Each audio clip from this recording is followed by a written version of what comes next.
Mahfud MD skakmat pihak yang sebut penetapan tersangka Johnny G. Plate dipolitisasi. Menyangkut BTS itu saya melaporkan berdasar hasil dokumen dan analisis yang saya peroleh. Jadi ini adalah proyek BTS yang sudah direncanakan. Iya, penetapan tersangka Menkominfo Johnny G. Plate dalam kasus korupsi pengadaan BTS dianggap sebagai politisasi. Anggapan itu langsung direspon oleh Menko Polhukam Mahfud MD. Menurut Mahfud MD, penetapan tersangka dan penahanan terhadap Johnny G. Plate bukan hanya sesuai hukum, tetapi sudah keharusan hukum. Oh ya, terkait penetapan tersangka dan penahanan kepada Pak Johnny G. Plate yang melakukan hukum yang harus dipahami, bukan hanya sesuai dengan hukum, tapi sebuah keharusan hukum.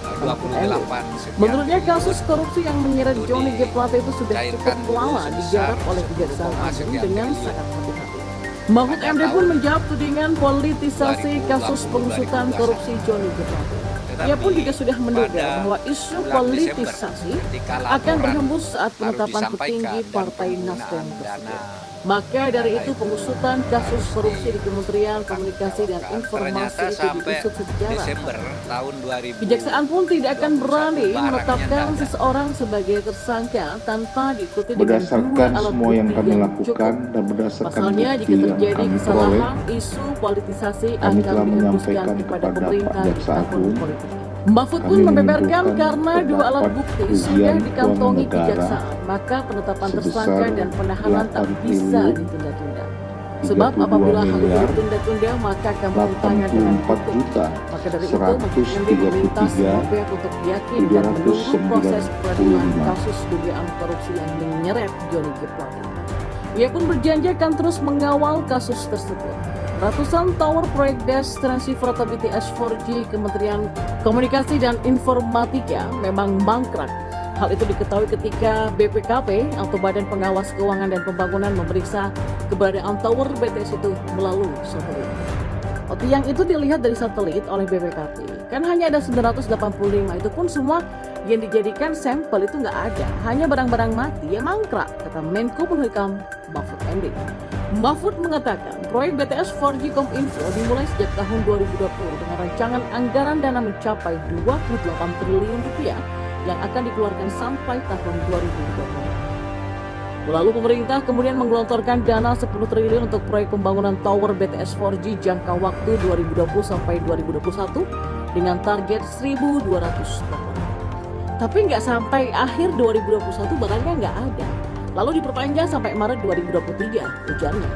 Mahfud menambahkan pada kurun Desember 2021 sampai Maret 2023 ditargetkan pembangunan 4.800 tower BTS. Akan tetapi sampai sekarang hanya terdapat 985 tower BTS 4G yang sudah dibangun, namun itu pun tak bisa digunakan.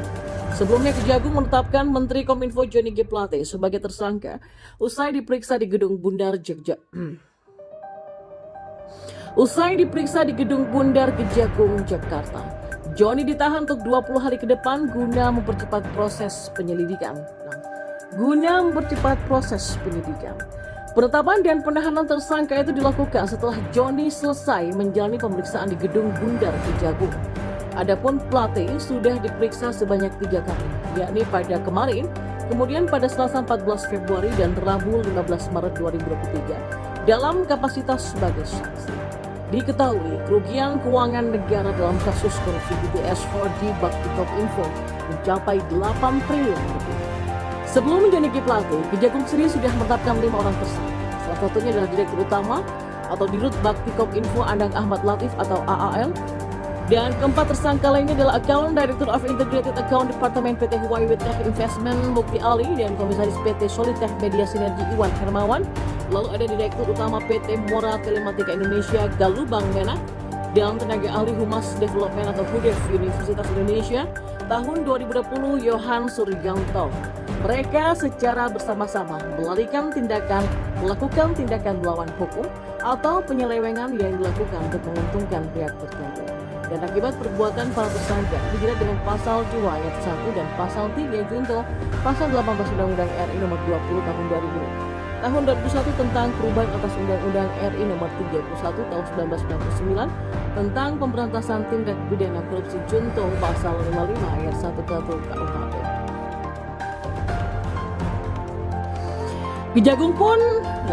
Kejagung Indonesia pun menyampaikan bahwa kasus dugaan tindak pidana korupsi yang terjadi di Kementerian Komunikasi dan Informatika bukan tindak pidana biasa. Adapun tindak pidana yang dimaksud yakni kasus dengan korupsi penyediaan menara base transceiver station atau BTS 4G dan infrastruktur pendukung 1, 2, 3, 4, dan 5 Kementerian Kominfo tahun 2020